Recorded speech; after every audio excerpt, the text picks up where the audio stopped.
Seindah namanya, wahai Lailatul Qadar. Hadirnya di kala malam yang amat tenang, 10 malam terakhir di angka ganjil.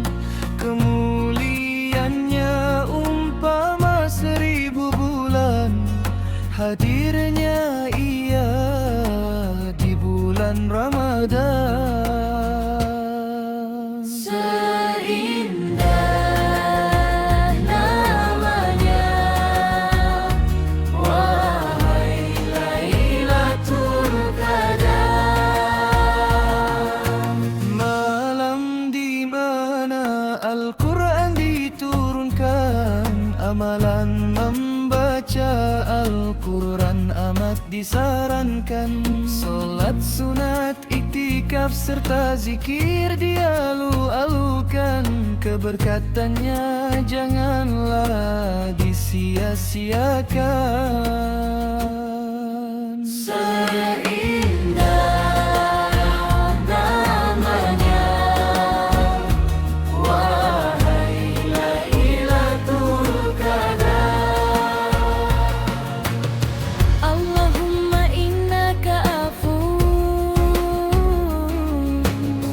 tuhibbul afwa fa'fu anni. Ya Allah, sesungguhnya Engkau Maha Pengampun. Engkau mencintai orang yang meminta keampunan, maka ampunilah daku. Doaku berulang-ulang di Lailatul Qadar. Semoga ia dimakbulkan, diterima Ilahi. Seindah namanya, wahai Lailatul Qadar.